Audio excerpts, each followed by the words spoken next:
COVID-19 को दैनिक update लिएर उपस्थित भएको छु। पहिलो अपडेट मैले प्रयोगशालाको परीक्षणबाट गराउन चाहन्छु। हामीले दुईवटा विधिबाट परीक्षण गर्छौं। पीसीआर को हालसम्मको कुल परीक्षण संख्या 7688 पुगेको छ। त्यसैगरी र्यापिड डायग्नोस्टिक टेस्टबाट गरिने परीक्षणको संख्या हालसम्म 16565 पुगेको छ। यसरी कुल परीक्षण हाम्रो 24253 भएको छ। गत 24 घण्टामा हामीले 4822 वटा नयाँ परीक्षण गरेका छौं। र्यापिड डायग्नोस्टिक किटको प्रदेशको अपडेट गराउन चाहन्छु।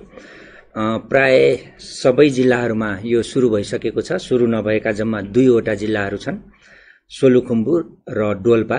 त्यो बाहेक अरु 75 वटै जिल्लामा यो परीक्षण सुरु भइसकेको अवस्था छ।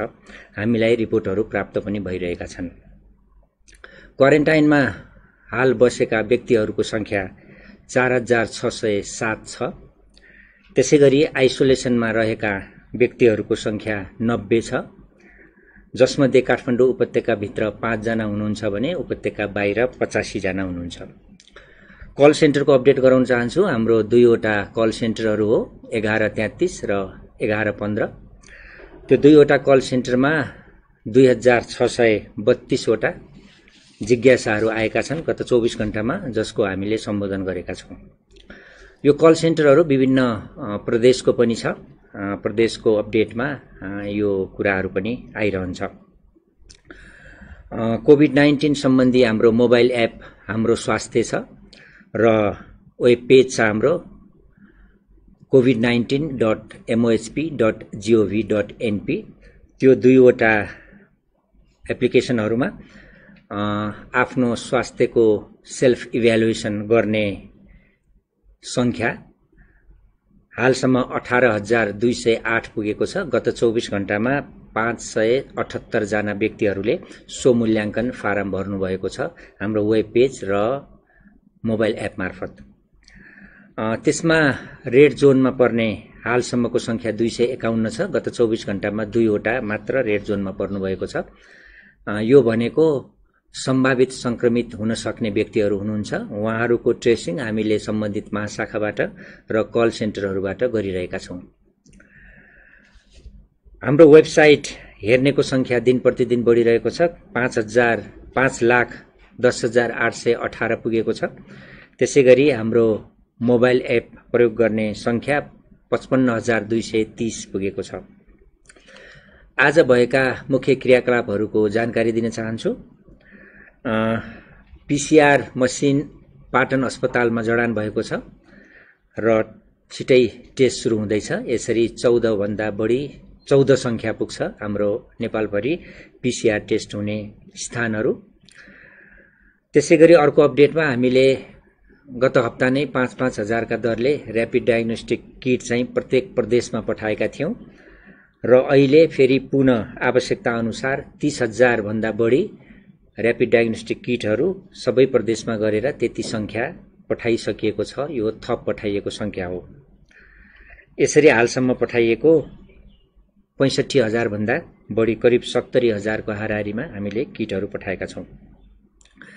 अर्को अपडेट गराउन चाहन्छु। हामी चिकित्सा विज्ञान राष्ट्रिय प्रतिष्ठानमा एमडीएमएसमा अध्ययनरत 34 जना चिकित्सकहरूलाई सुदूरपश्चिमको मुख्यमन्त्री तथा मन्त्री परिषदको कार्यालयबाट परिचालन हुने गरी उक्त प्रदेशमा रहेका अस्पतालहरूमा कामकाज गर्ने उद्देश्यले तहाँ खटाइएको अवस्था छ।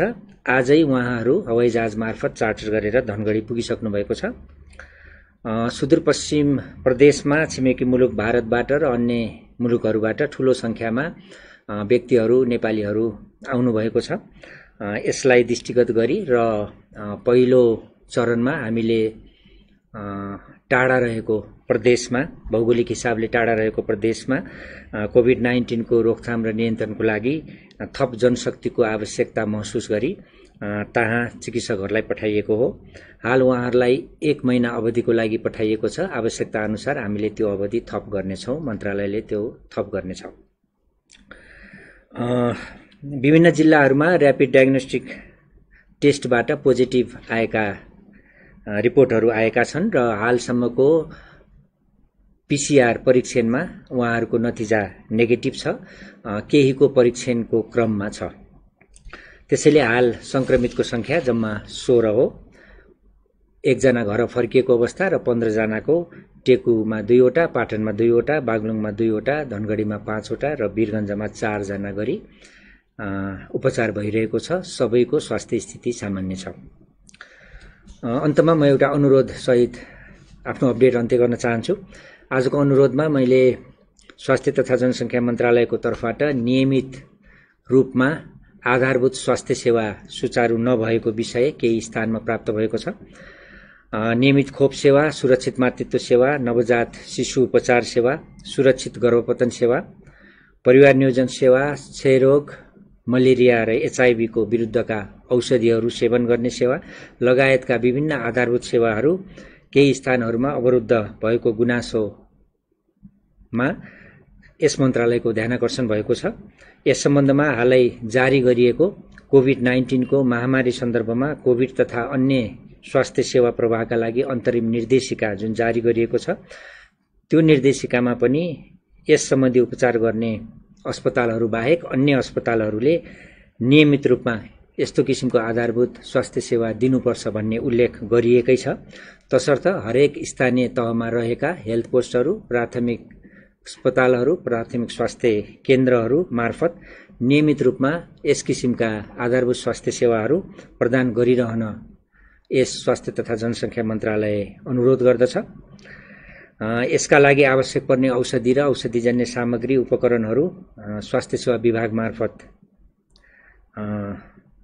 व्यवस्था हुने नै छ र यसरी स्वास्थ्य सेवा प्रदान गर्दा भिडभाड नगर्ने र स्वास्थ्य सेवा लिन र दिनको निम्ति आवश्यक दूरी कायम गर्ने र सबैले यस किसिमको आधारभूत स्वास्थ्य सेवा पाउने सुनिश्चित गर्न स्वास्थ्य तथा जनसङ्ख्या मन्त्रालय सचेत छ र यो अनुसारको व्यवस्था गरिएको मैले जानकारी गराउँछु र सबै स्थानीय तहका जनप्रतिनिधिज्यूहरू, सरोकारवाला जीवहरू, स्वास्थ्यकर्मी, चिकित्सक सबैलाई यो काममा सहयोग गरिदिनु हुन अनुरोध पनि गर्दछु। किन भन्दा यस्तो खाले नियमित सेवाहरू अवरुद्ध भयो भने यसबाट भविष्यमा फेरि अर्को नयाँ किसिमको डिजास्टर आउन सक्ने स्थिति रहन्छ। त्यसले गर्दाखेरि यस किसिमका सेवाहरू अवरुद्ध हुनु हुँदैन। त्यस हिसाबले काम गर्न हामी मन्त्रालयको तर्फबाट अनुरोध गर्छौं।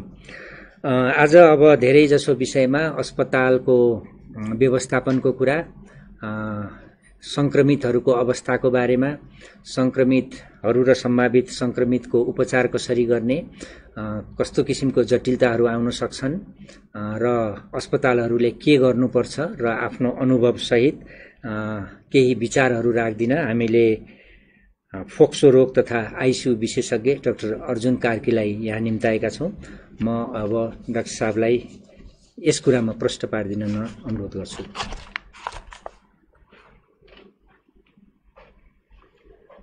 हस्, नमस्कार। अब हाम्रो स्वास्थ्य मन्त्रालयको तर्फबाट डाक्टर विकास देवकोटाले योभन्दा पहिला पनि आज पनि धेरै कुराहरू प्रकाश पार्नु भएको छ। अब हाम्रो मिडियाबाट पनि धेरै कुराहरू आइराखेका छ। कोभिड-19 को बारेमा मोटामोटी अब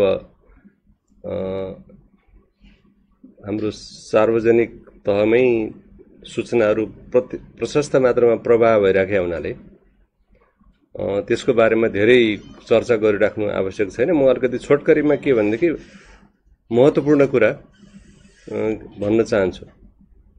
एउटा कुरा चाहिँ नै यो भाइरस अब हाम्रो सबै संसारकै लागि नयाँ एउटा महामारीको रूपमा आइसकेका हुनाले यसको बारेमा सबै कुराहरू जानकारी वैज्ञानिकहरूलाई पनि भइसकेका छैन। अहिलेसम्म हामीले जुन जुन ठाउँमा महामारी भयो त्यहाँको बिरामीहरूको संक्रमणको प्रकृति, त्यसमा चाहिँ विभिन्न सरकारहरूले लिएको नीतिहरू र वैज्ञानिकहरूले अनुसन्धान गरेर अहिलेसम्म जति जानकारी पाइएको छ त्यसको बारेमा अलिकति छोटकरीमा हामीले नबुझी नहुने कुरा चाहिँ के भनेदेखि कुनै यो हावाबाट उठेर त्यतिकै चाहिँ हवाईजहाज उडे जस्तो गरिकन आउने होइन। यो चाहिँ संक्रमित मान्छेहरूको सम्पर्कमा अलिकति नजिकै परियो र उहाँहरूले खोक्दाखेरि अथवा हाछ्यौं गर्दाखेरि हामी नजिकै रहेछौँ भनेदेखि र त्यसमा हामीले लापरवाही गऱ्यौँ भनेदेखि सर्ने सम्भावना बढी हुन्छ। अनि एकचोटि रोग सरिसके पछाडि कतिपयलाई लक्षणहरू देखिन्छ, कतिपय मान्छेहरूले लक्षण पनि नदेखिने रहेछ। तर लक्षण नदेखे तापनि उनीहरूले रोग सार्न सक्ने, त्यो भाइरस सार्न सक्ने हुनाले हामीले कुनै मान्छेलाई खोकेको छ कि छैन, अथवा चाहिँ हाछ्यौँ गरिरहेको छ कि छैन, अथवा बिरामी भएको छ कि छैन भन्ने कारणले उसको छेउमा जाने कि नजाने भन्ने कुराको टुङ्गो गर्दाखेरि चाहिँ अलि बढी जोखिम हुन्छ। किनभने लक्षण पटक्कै नदेखेका मान्छेले पनि सार्न सक्ने सम्भावना भएको हुनाले हामीले मोबाइल फोन चलाउँदाखेरि पनि बारम्बार आइरहेको छ यो सन्देशहरू। त्यो चाहिँ स्थापित र त्यो उपयोगी भनेर वैज्ञानिकहरूले नै पुष्टि गरेका जोगिने कायदाहरू भनेको हामी सबैलाई थाहा छ।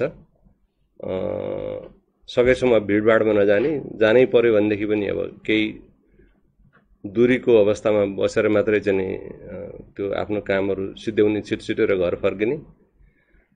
कुनै चिज, कुनै सतह, कुनै नयाँ वस्तु छोइयो भनेदेखि त्योभन्दा अगाडि त्यहाँ कसले छोएको थियो हामीलाई थाहा नहुने हुनाले सकेसम्म साबुन पानीले धुनु पर्यो। यदि साबुन पानी उपलब्ध छैन भनेदेखि सेनिटाइजर भए पनि लाउनु पर्यो। त्यो नगरिकन आफ्नो ती हातहरू अनुहारतिर चाहिँ ल्याउने कायदामा चाहिँ गऱ्यौँ भने हामीलाई सङ्क्रमण हुने बढी जोखिम हुन्छ। एउटा खुसीको कुरा के छ भनेदेखि 100 जना मान्छेलाई लाग्यो भनेदेखि 80 जना जतिलाई मोटामोटी यो साधारण लक्षणमा मात्रै सीमित हुन्छ, उनीहरूलाई यसले चाप्दैन। करिब 20% मान्छेहरूलाई यसले चाप्छ र सास फेर्न गाह्रो हुने भएपछि, अलिकति एकदमै शिथिल भएपछि हामीले अस्पतालमै भर्ना गर्नुपर्ने हुन्छ। 80% मान्छेहरूले चाहिँ घरमै बसेर चाहिँ त्यसको थप स्याहार सुसार आवश्यक पर्दैन। तर शङ्का लाग्यो भनेदेखि टेस्ट गराइहाल्नु पर्दछ, जुन अघि डाक्टर साहबले पनि भनिसक्नुभयो। पिसिआर सबभन्दा राम्रो, तर पिसिआरका पनि केही सीमितताहरू छन्। त्यसकारण अहिले हामीले ऱ्यापिड डायग्नोस्टिक किट भनेर जुन चलाइराखेका छौँ ठाउँ ठाउँमा, त्यसका पनि चाहिँ केही सीमितताहरू छन्। एकचोटि सङ्क्रमण भइसकेको पछि 6-7 दिनमा चाहिँ त्यसले अलिकति हाम्रो यो एन्टिबडी भन्ने कुरालाई टिप्न सक्छ। अनि त्यो टिपिसके पछाडि चाहिँ त्यसले यो मान्छेले सङ्क्रमण भएको रहेछ, तर ठ्याक्कै अहिले भएको थियो कि अलिकति 2-4 हप्ता अगाडि नै भएको थियो भन्ने कुरा चाहिँ त्यसले भन्न सक्दैन। त्यसकारण चाहिँ डाक्टरले जसले मूल्याङ्कन गर्यो, त्यो मूल्याङ्कन गरेको मान्छेले यो मान्छेले चाहिँ कोभिड भएको चाहिँ सम्भावना छ, किनभने यो बाहिरबाट आउनु भएको र अथवा सङ्क्रमित मान्छेको सम्पर्कमा बस्नु भएको भन्ने खालको एउटा पृष्ठभूमि छ भनेदेखि उहाँहरूलाई त्यो शङ्का लागे पछाडि त्यो पहिलोचोटिमा चाहिँ छ भन्ने पोजिटिभ नदेखे पनि चिकित्साको उसमा चाहिँ फेरि चाहिँ उहाँहरूले दोहोऱ्याएर हेर्नुपर्ने पनि अवस्था आउँछ। एक कुरा। दोस्रो कुरा चाहिँ नि यति गर्दा गर्दै क्वारेन्टाइनमा बस्यो। अब क्वारेन्टाइनमा बस्दाखेरि टेस्ट गरियो, टेस्ट गर्दाखेरि पनि चाहिँ देखा परेन भनेर चाहिँ एकदम मलाई त ल ठिक भएछ भनेर चाहिँ त्यो सतर्कतालाई छोडेर जथाभावी गर्नु भएन। किनभनेदेखि उसलाई सङ्क्रमण नभएको होला, तर त्यो ऊ पनि सङ्क्रमित हुनसक्छ नि त सङ्क्रमण भएको मान्छेबाट। त्यसकारण क्वारेन्टाइनबाट मुक्त हुने बित्तिकै चाहिँ मलाई अब एकदमै केही पनि हुँदैन भन्ने खालको हामीले त्यसमा लापरवाही गर्नु जाति हुँदैन। त्यसले आफूलाई चाहिँ जोखिममा पार्न सक्छ। तेस्रो कुरा, यो हामी नागरिकको हिसाबले एउटा कर्तव्य पनि भयो। केही ठाउँहरूमा अब आफ्नो व्यवहारिक काम गर्नखेरि त हामीहरू बाहिर निस्किनै पर्यो। अब कतिपय ठाउँमा चाहिँ यो सरकारले भन्दैमा म किन टेर्ने, मलाई जे मन लाग्छ त्यही गर्छु भन्ने खालको अलिकति अल्पकालीन सोचाइबाट प्रभावित भएर अलिकति नियममा नबसेको, आफूले जुन सतर्कता अपनाउनु पर्ने हो त्यो नअपनाएको भन्ने खालको कुरा पनि हामीले ठाउँ ठाउँमा सुन्नमा आइराखेको छ। अब हामी एउटा यो मुलुकमा आएको महामारीलाई नियन्त्रण गर्नको लागि सरकारको तर्फबाट, अन्य सङ्गठनहरूको तर्फबाट, आम जनताहरूबाट जुन किसिमको अभूतपूर्व एकता र अभूतपूर्व चाहिँ समर्थन भइरहेका छ, यसमा चाहिँ यसलाई हराउनको लागि त्यसमा हामी सबैले चाहिँ एउटा नागरिक दायित्व हो, यो कर्तव्य चाहिँ पालना गर्नुपर्छ भन्ने कुरालाई म पनि यसमा चाहिँ फेरि अनुरोध गर्न चाहन्छु। र अर्को कुरा भनेको चाहिँ नि अब हामीले चाहिँ यो एकचोटि आएर चाहिँ यो फेरि सिद्धियो भन्ने पनि होइन। यो चाहिँ अहिले चीनमा चाहिँ जुन भएको थियो, चीनमा भएको एकचोटि उहाँहरूले नियन्त्रणमा लिइसक्नु भएको थियो। तर नियन्त्रणमा लिएर एउटा त्यो लकडाउनहरू पनि चाहिँ नि त्यसलाई अन्त्य गर्दाखेरि पनि फेरि नयाँ नयाँ बिरामीहरू पनि पहिचान भइराखेको छ। कोरियामा पनि त्यस्तै भइराखेको छ। त्यसो भएको हुनाले हामीले यो सतर्कता चाहिँ नि अब पोजिटिभ देखिन छोड्यो, अब त रहेन रहेछ गरे नेपालमा भन्ने दृष्टिकोणले पनि त्यतापट्टि गयौँ भने पनि हामीलाई धोका हुन सक्छ। त्यसो भएको हुनाले यो सबै कुराहरूलाई हामीले मनमा विचार गरौँ। र अहिले हाम्रो मनमा केही जिज्ञासाहरू छ भनेदेखि अहिले यो एपबाट यो उहाँले मोबाइल के अरे त्यो हाम्रो सोधपुछ गर्ने नम्बरहरू पनि, फोनको नम्बरहरू पनि बताइसक्नु भएको छ। र साथसाथै म अन्त्यमा के भन्न चाहन्छु भनेदेखि